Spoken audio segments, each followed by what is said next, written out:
Bonjour tout le monde et bienvenue. Bienvenue à cette capsule dans le cadre, c'est la capsule de la Chambre de commerce et d'industrie de Laval et elle se déroule dans le cadre de notre Salon de l'emploi 2021. Et c'est avec grand plaisir que je vous présente Josée Dufour, qui est la présidente et propriétaire du groupe Axiomatech, une entreprise dans le domaine de la construction. Et Josée, tu es également, à ce que je sache, la présidente du conseil d'un groupe assez particulier qui s'appelle les Ailes de la construction. Oui, bonjour Caroline. Hey, un grand merci d'être avec nous. Alors, à vous tous qui nous écoutez, vous toutes et vous tous qui nous écoutez, c'est une capsule qui va discuter un petit peu des métiers non traditionnels pour tout le monde. Alors, cette année, dans le cadre du Salon de l'emploi, on a une petite attention particulière pour particulièrement les femmes à l'emploi.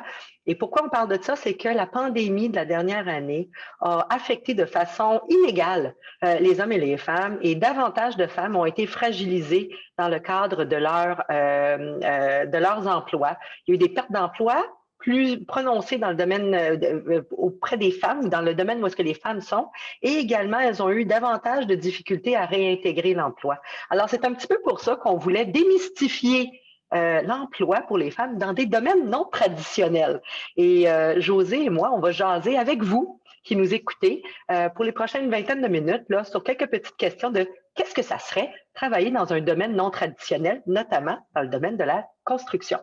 Alors, je vous rappelle qu'à l'intérieur de votre visite aujourd'hui du Salon de l'emploi, il y a toutes sortes d'initiatives qui sont là, de l'aide, des capsules et également des services d'accompagnement. Alors, n'hésitez pas, bonne visite au salon et surtout, bonne chance pour dénicher un emploi de rêve qui vous ferait vraiment plaisir et pourquoi pas dans un domaine non traditionnel. Alors, sans plus tarder, Josée, je voulais voir avec toi un petit peu au niveau du domaine de la construction. On disait tantôt en introduction qu'il y avait de façon inégale, la pandémie avait frappé le domaine. Est-ce que le domaine de la construction a été épargné? Comment est-ce que toi tu vois, comment ça s'est passé la dernière année dans ton domaine? Écoute, le domaine de la construction, c'est un domaine qui, on a été chanceux. C'est un domaine qui est quand même a été peu touché, on doit le dire. C'est en pleine expansion, il y a plein de projets qui fonctionnent encore. Par contre, si on regarde du côté des femmes, ben, on n'a pas été épargnés, comme tous les milieux, en fait, tous les métiers. Il faut dire que c'est des horaires qui sont quand même assez difficiles. On commence très tôt le matin. Les garderies, c'est plus difficile. Avec les enfants qui maintenant font l'école à la maison pour la plupart, les écoles qui ont été fermées, les garderies qui ont été fermées, ça a mis certainement du stress sur plusieurs d'entre nous. Là. Le télétravail, notamment aussi, c'est plus difficile là, quand tu veux gérer tes projets à distance avec les enfants qui courent alentour. Ben, c'est sûr que ça ne nous a pas épargnés. Oui, c'est vrai que ça peut être un peu compliqué. Alors, l'équilibre travail-famille est d'autant plus important, je pense, dans certains secteurs, notamment dans la construction. Dis-moi donc, y a-t-il bien des femmes qui travaillent dans le domaine de la construction? On est rendu où actuellement au Québec? Bien, si tu regardes, si tu veux voir une différence, habituellement, tu parles de 13% pour avoir une masse critique dans une industrie pour dire que tu commences à voir qu'il y a un changement.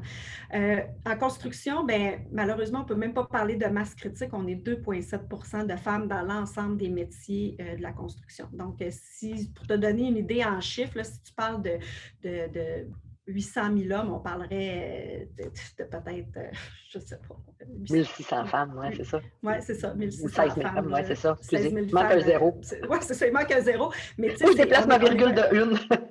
C'est ça, on est vraiment pas beaucoup. Là. En 2017, là, je te dirais, là, pour te donner les dernières statistiques que j'ai en main, là, on était à peu près 3000 femmes dans l'industrie de la construction au Québec. Puis le Québec, bien, on est en retard sur les autres provinces du Canada. Donc, en fin de compte, parce que moi, mon verre, il est toujours à moitié plein et c'est ma façon de voir la vie et les choses. Ça veut dire que, mesdames, si vous voulez vraiment faire un changement puis vous voulez oser quelque chose de différent, la construction est définitivement un endroit où vous allez vous démarquer. Puis, Exactement. Josée, raconte-moi donc, quelqu'un qui voudrait envisager le domaine de la construction, ça ressemble à quoi? Quel genre d'emplois sont disponibles dans le domaine de la construction? Ça ressemble à quoi? Un petit portrait, là. Est-ce que c'est tout le monde qui est charpentier sur le terrain avec une tuque en dessous de la neige? Est-ce que le monde travaille de bureau? Ça ressemble à quoi? Bref, la Bien, parole. qui est intéressant dans le domaine de la construction, c'est que tu as une multitude de possibilités qui s'offrent pour une femme, en tout cas, puis pour les hommes aussi, en fait. C'est que tu as autant du travail de bureau que du travail de terrain, que du travail de chantier, en fait. Fait que ça part des adjointes en construction là, qui font le travail de bureau, qui font tout ce qu'on appelle le travail administratif. Tu as les femmes de métier comme telles, puis là, ben, écoute, là, on parle de tous les métiers et occupations qui sont possibles, qui sont autant accessibles aux hommes qu'aux femmes. Donc, tu peux être charpentier, menuisier, manœuvre, peintre, plombier, au niveau de la toiture. Tu sais, il y a vraiment, là, pour de tous les goûts, tout intérêt, là, monteuse d'acier, écoute, il y a vraiment une panoplie. Tu peux être ingénieur, tu peux être architecte, tu peux être technicienne, dessinateur, estimateur. En fait, pour tout ce que tu peux t'imaginer, que tu aimes les maths, que tu sois plus manuel, que tu sois plus intellectuel, il y a tout, tout est possible dans la construction. La fameuse question qui tue, parce que tout le monde dit, y a-tu de la job de un? Puis deux, c'est-tu payant? Parce que le monde se pose toujours la question, est-ce que, parce que ça fait partie des prises de décision, alors y a-tu de la job? Puis est-ce que c'est payant? Josée, la réponse? La réponse est oui, toutes ces réponses sont bonnes. Il y a énormément de travail parce que, écoute, il y a une pénurie de main-d'œuvre un peu partout, mais notamment dans le domaine de la construction, c'est dans la région de Montréal, entre autres, c'est particulier. Et puis, est-ce que c'est payant? Extrêmement payant. Puis, on me dit effectivement que c'est quelque chose, mais c'est sûr que c'est comme n'importe quel emploi, on y va lorsque c'est quelque chose qui nous intéresse, quelque chose qui nous passionne et qu'on pense qu'il y a un bon fit. Ceci dit, statistiquement, j'aime beaucoup ta statistique de 13% qui dit que lorsqu'on a une masse critique puis qu'on est juste à 2,7, je pense qu'il y a encore beaucoup de travail à faire de ce côté-là ou un arrimage. Pour favoriser la présence des femmes. Tu me disais un moment donné, lorsqu'on jasait un moment donné hors onde, toi et moi, et j'aimais beaucoup, comment est-ce qu'on peut encourager quelqu'un qui nous écoute présentement, là, une femme qui dit « Hey, OK, dis-moi en plus, j'aimerais le savoir. » Il existe des programmes justement pour encourager les femmes à aller justement dans des métiers non spécialisés, spécifiquement dans le domaine de la construction? Est-ce qu'il y a-t-il des lois qui existent? Y a-t-il des programmes de financement qui existent? Qu'est-ce qui est disponible? Effectivement, l'industrie de la construction, depuis plusieurs années, essaie d'encourager les femmes à joindre à l'industrie de la construction parce que ce qu'il faut savoir, c'est que c'est quand même pas un milieu qui est facile. C'est un milieu que si tu veux t'intéresser à ce domaine-là, puis si tu veux rentrer dans la construction, que tu sois un homme ou une femme, c'est comme tu le disais d'entrée de jeu, il faut que tu sois intéressé puis passionné. C'est beau de dire ah, moi, je veux rentrer, mais c'est facile d'être appelé, mais peu reste dans la construction. On parle quand même encore de 50 à 56% des femmes qui, après 5 ans, laissent le métier comparativement à 35% des hommes. Fait qu'il faut comprendre que c'est un métier qui est quand même physique, qui est un métier qui demande beaucoup. Les horaires de travail sont exigeants, mais une fois que tu as cette passion-là puis que tu as le désir de rentrer, oui, il y a des subventions. Il y a la loi R20 notamment qui favorise, c'est des programmes d'accès des femmes en chantier qui va donner des subventions à l'employeur et à l'employé pour entrer dans les métiers. Ils vont donner de l'accompagnement, de la formation.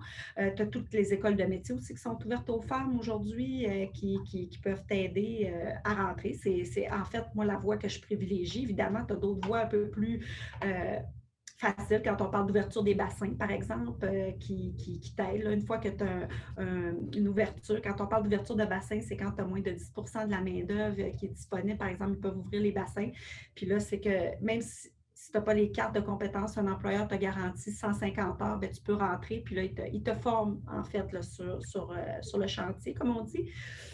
Oui, si je comprends ici, là, c'est que ce que j'entends, tu me dis, c'est que c'est des métiers où on a besoin de cartes de compétences. Donc, l'équivalent d'un diplôme, en fin de compte. Hein? Exactement. Bon, alors, et une carte, et si jamais on n'a pas notre carte dans un métier, plomberie, électricien, charpentier, ou j'imagine, là, il y a moyen de quand même avoir des emplois dans ce domaine-là. Alors, explique-moi, c'est quoi une carte, justement?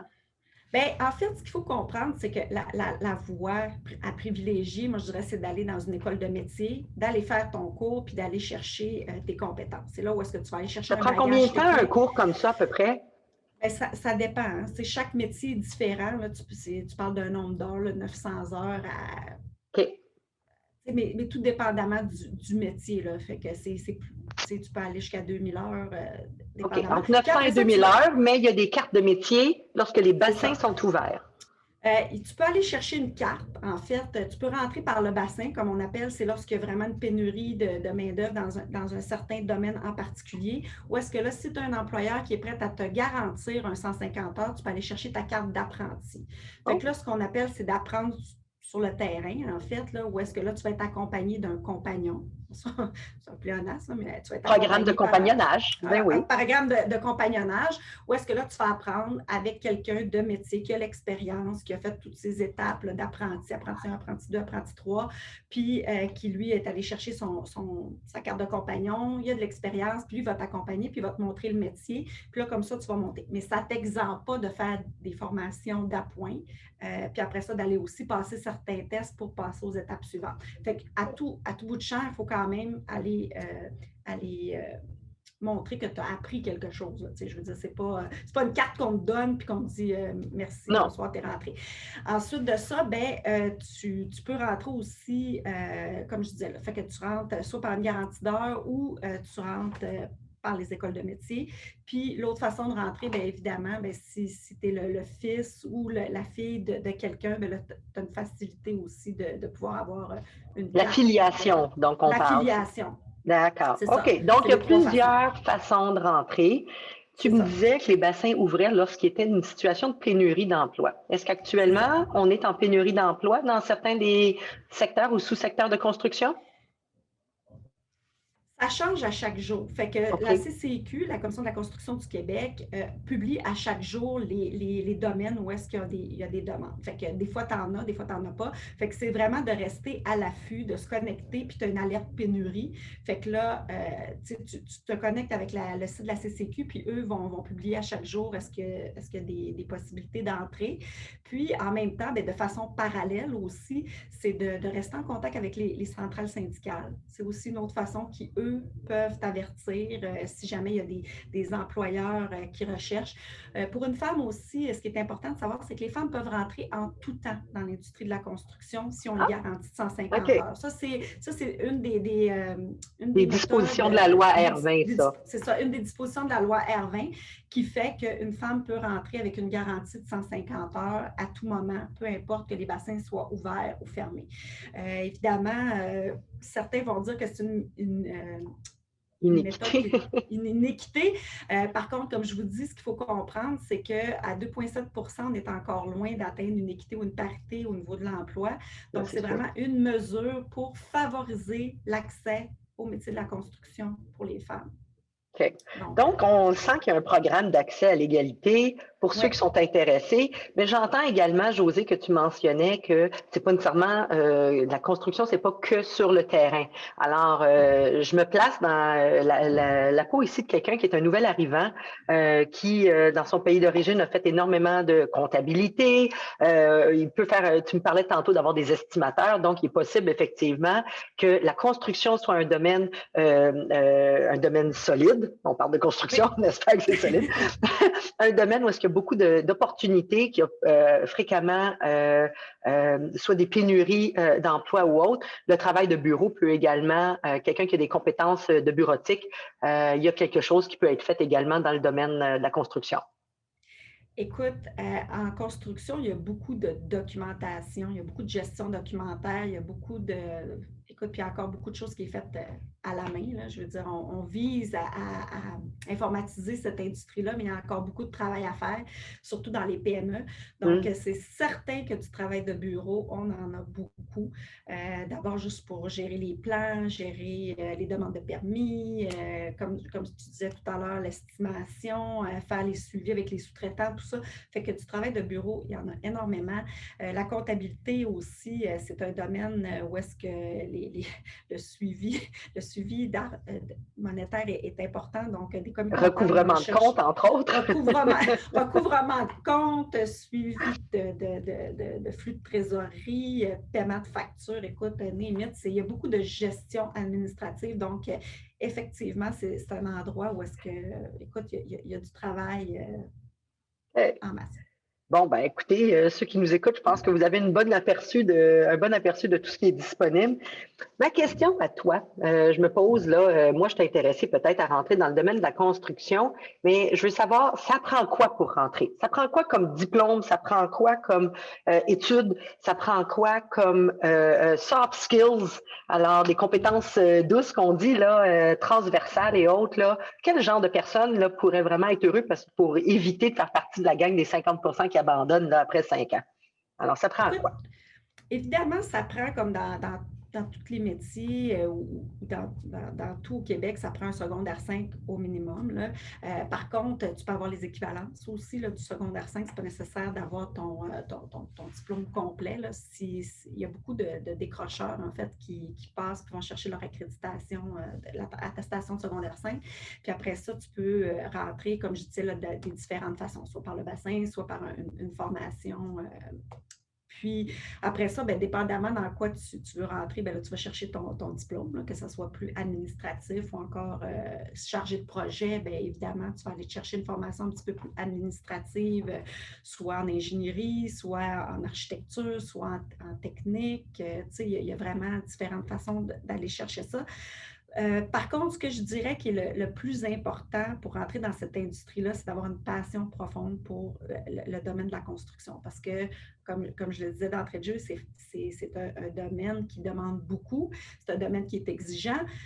Par contre, c'est un domaine où est-ce que c'est un travail qui n'est pas routinier. Tu fais beaucoup de choses. Tu peux être impliqué à plusieurs niveaux. Ton travail est rarement routinier. Là. Tu sais, c'est sûr que tu peux le rendre routinier si tu veux, mais techniquement, les projets changent. Tu travailles dans plusieurs milieux, tu changes souvent d'équipe.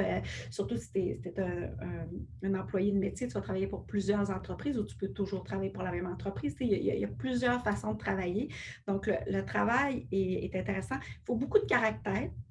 Oh. C'est sûr que c'est quelqu'un qui est plutôt timide, va peut-être se sentir un petit peu en déphasage comparativement à l'industrie. Il faut comprendre que c'est quand même un milieu qui est majoritairement masculin. C'est un milieu aussi qui est un petit peu plus On dit macho. plus rough? Plus macho, plus rough un peu? Plus macho, plus rough. Par contre, ça change, je dirais. Il y a quand même des changements notables qui se voient, puis on voit aussi quand même un peu plus de femmes maintenant sur les chantiers. Les mentalités changent aussi, l'ouverture est là. Puis l'important, c'est de savoir faire sa place, de ne pas non plus tolérer l'intolérable, d'avoir confiance en soi, puis aussi d'être capable d'être assez affirmatif. Parce que dans le fond, surtout si tu as un poste en gestion de projet, par exemple, ou comme surintendante, surintendant, tout ça, ce que les gens veulent, c'est quelqu'un qui a quand même une attitude de leader, qui va être capable de les diriger, qui va être capable de les accompagner, sans nécessairement être quelqu'un qui je ne parle pas d'une attitude de tyran, mais quelqu'un qui est quand même, qui connaît où est-ce qu'il s'en va, puis qui est capable d'amener son équipe à travailler ensemble. Donc, c'est important d'être capable de travailler en équipe aussi, d'être capable de gérer avec toutes sortes de situations, parce que plus souvent qu'autrement, tu as de l'inconnu aussi, tu sais, tu arrives et tu travailles avec des personnalités différentes, donc c'est d'être capable de travailler dans des contextes. Mais j'entends le concept d'affirmatif, c'est quelque chose qui est important, parce qu'il faut que, alors, mesdames et messieurs, lorsque vous savez que vous avez des compétences et que vous avez raison à ce niveau-là, vous êtes capable de pouvoir affirmer, vous allez être capable d'asseoir justement là, votre crédibilité au sein des équipes. Donc, l'affirmation, parce que comme vous le savez, c'est toujours une question de trouver un emploi qui nous ressemble. Bien, il faut aller trouver au niveau de nos compétences, puis également nos passions. Et j'entends ce que tu dis à ce niveau-là, Josée, et je suis entièrement d'accord avec toi. Il y a des perceptions au niveau de l'industrie de la construction, hommes comme femmes, puis là, mesdames, c'est vraiment davantage à vous que je m'adresse peut-être, mais est-ce qu'il faut avoir de la force physique pour ce genre, pour aller travailler dans le domaine de la construction? Tu sais, je veux dire... C'est certain qu'il faut être en bonne forme physique. Ça, En bonne forme physique, d'accord. en bonne forme physique. Donc, je dirais que la majorité des gens qui travaillent dans l'industrie de la construction, évidemment, bien, écoute, tu as de tout acabit, évidemment, mais c'est des gens qui sont en forme parce que les heures sont longues, le travail est exigeant, évidemment. Tu sais, c'est pas comme être assis devant un ordinateur, puis les outils sont lourds, le matériel est lourd aussi. Par contre, aujourd'hui, tu as différents outils, tu as différents moyens technologiques qui sont à ta disposition qui font que ça vient que tu sois un compenser. homme, ça vient compenser. Tu sais, as des outils de levage, tu as des outils de protection. Je voyais aujourd'hui dans la presse, puis je t'en parlais un peu plus tôt, il y a des exosquelettes qui commencent à faire leur entrée pour protéger les épaules. Tu as des ceintures de sécurité pour le dos. Il y a des nouvelles façons de travailler. Donc, que tu sois un homme ou que tu sois une femme, l'important, c'est de travailler de façon intelligente pour ne pas te blesser. Donc, tu sais, je veux dire, puis de travailler en équipe, encore une fois, je veux dire que tu sois un homme, que tu sois une femme, tu sais, de ne pas forcer de façon abusive pour ne pas te blesser sur le chantier. Tu sais. Fait que Définitivement. c'est sûr que les hommes et les femmes, on n'est pas fait pareil, hein, évidemment, c'est sûr. Mais moi, je pense que ce qu'un homme peut faire, une femme peut le faire aussi, en autant qu'on travaille bien avec les bons outils. Bon, alors, donc, on n'a pas besoin d'avoir nécessairement d'expérience préalable dans le domaine. Il y a des façons de rentrer parce que parfois, on est dans un secteur, vous êtes un chercheur d'emploi ou une chercheuse d'emploi actuellement, et de changer de secteur n'est pas quelque chose qui vous fait peur nécessairement. Vous avez une curiosité, une ouverture à explorer un autre secteur, une autre industrie. Je pense qu'effectivement, dans la construction, on voit qu'il y a une panoplie de possibilités. Ce sont des domaines où est-ce qu'il y a souvent beaucoup d'emplois. On parle souvent de pénurie d'emplois, donc les gens cherchent à. Puis, je pense que c'est quelque chose qu'on explore actuellement. Josée, un grand merci. J'avais quelques questions. Donc, j'entends que la technologie, que les innovations sont là pour aider, pour venir équilibrer les différences entre les hommes et les femmes au niveau du travail. Il y a des groupes de support qui existent également pour pouvoir appuyer. Tu es la présidente du conseil de quelque chose qui s'appelle les ailes de la construction. Pourrais-tu nous en parler davantage, s'il te plaît? Écoute, les aides de la construction, ça a été en fait une initiative qui a été démarrée il y a quelques années, en fait, pour supporter les femmes dans leur ensemble pour l'industrie de la construction. En fait, c'était un organisme sans parti patronal ou syndical. En fait, on voulait représenter l'ensemble des femmes de la construction, que ce soit des femmes de métier, les femmes entrepreneurs ou les femmes ingénieurs, architectes, etc. Donc, ce qu'on voulait, c'était un lieu où est-ce que les femmes pouvaient se rencontrer, discuter de leurs enjeux, discuter aussi de leur réalité, trouver des solutions, un lieu aussi où est-ce qu'on pouvait réseauter entre femmes, puis peut-être faire du maillage aussi entre des employés, des employeurs qui recherchent des femmes aussi, parce que pour faciliter cette rencontre-là, parce que parfois, c'est plus difficile. Les femmes cherchent. Briser l'isolement un peu. Briser l'isolement aussi. Donc, on a mis sur pied différents programmes, notamment un programme de mentorat, un programme d'accompagnement pour les femmes immigrantes aussi qui cherchent à entrer dans l'industrie, aussi pour les jeunes femmes qui cherchent aussi un mentor pour se faire accompagner puis se faire dire aussi comment agir dans un contexte de chantier, parce que c'est aussi une culture d'entrer sur un chantier. Donc, d'avoir des femmes qui ont passé par là puis qui savent comment agir, comment se comporter, quoi faire, quoi pas faire, à quoi s'attendre, bien, tu sais, c'est tout un endroit où est-ce qu'on peut se rencontrer puis discuter de ces enjeux-là que tu n'apprendras pas nécessairement à l'école ou que tu n'apprendras pas non plus dans ton association patronale ou syndicale. Donc, c'est vraiment un endroit qui se veut un safe spot, là, comme je dirais, là, où est-ce que tout est permis de discuter, puis on est là pour supporter, en fait, l'ensemble des femmes, peu importe d'où elles viennent, puis pour les aider à rester aussi dans l'industrie.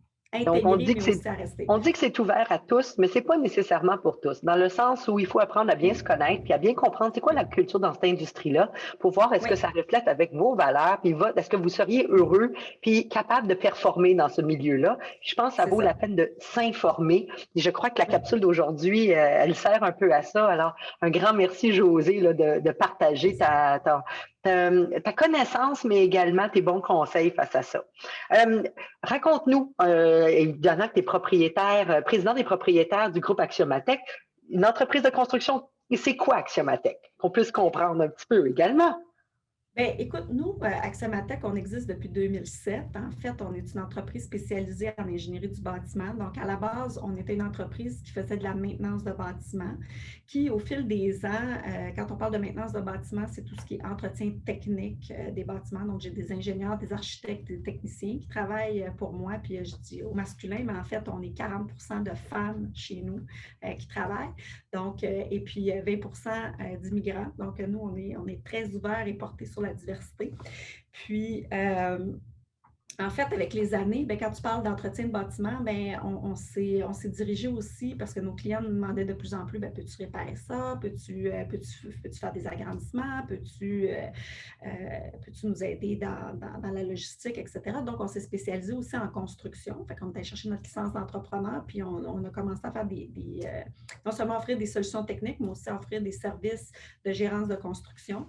Puis c'est comme ça qu'on s'est développé, là. Donc, c'est parti aussi d'une passion. C'est que moi, je travaillais avec mon père sur différents projets de construction depuis que j'étais toute petite. C'était sûr qu'à l'époque, quand moi j'ai fait mon choix de carrière, ce n'était pas nécessairement une carrière qui m'était accessible, on va dire ça comme ça, là, si on retourne 40 ans en arrière, c'était pas nécessairement accessible aux femmes. Donc, naturellement, je m'étais dirigée vers un autre domaine pour finalement, à 35 ans, décider que c'était peut-être le temps que je suive vraiment qui j'étais puis qu'est-ce qui me passionnait vraiment. Donc, c'est pour ça que j'ai décidé de me lancer en affaires puis de créer ma propre entreprise. De Josée, construction. tu es un superbe modèle pour les hommes et les femmes qui nous écoutent aujourd'hui, d'oser sa passion, oser changer un domaine entre le domaine de formation initiale et un domaine apprendre à se connaître et à se reconnaître. Je crois que les gens qui sont au Salon de l'emploi aujourd'hui sont là notamment pour ça. Ils sont en train de se poser des vraies questions et on espère qu'avec la capsule d'aujourd'hui, ça vous apprend ça vous apporte des vraies réponses pour être capable justement de mieux explorer. Alors, on va vous souhaiter une belle, à vous qui nous écoutez, pardon, une belle exploration des différentes opportunités. Et Josée, si je devais te donner le petit mot de la fin, si tu avais quelques petits conseils, trucs et astuces ou un petit quelque chose que tu aimerais que les gens apportent avec eux et gardent de leur écoute de la capsule, ça serait quoi? Écoute, moi, ce que je te dirais, c'est que lorsque je me suis lancée en 2007 comme entrepreneur, j'étais à la veille d'une des plus grosses récessions économiques qui vivait. Donc, je me dirais que tout est possible. Donc, premièrement, pourquoi ne pas se réinventer en contexte de pandémie et puis et en profiter pour suivre sa passion et se lancer dans quelque chose qu'on aime vraiment et qui nous tient à cœur. Fait que moi, ça serait surtout, et pourquoi pas le domaine de la construction. Les femmes, on est bonnes, on est passionnées. Souvent, c'est pour cette raison-là qu'on rentre dans le métier. Et puis, on est excellentes sur des chantiers. Donc, Et un grand merci, Josée. Donc, à vous qui nous avez écoutés aujourd'hui, comme vous voyez, tous les domaines sont ouverts. Il y a de l'appui pour vous y rendre et vous inciter à y rester. Les mentors, les groupes de support, tout est disponible, même dans des domaines non traditionnels.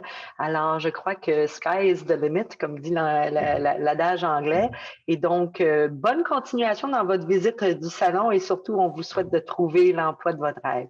Alors, merci beaucoup, Josée. Et puis, merci. bonne visite à tous ceux qui sont présents avec nous. Merci.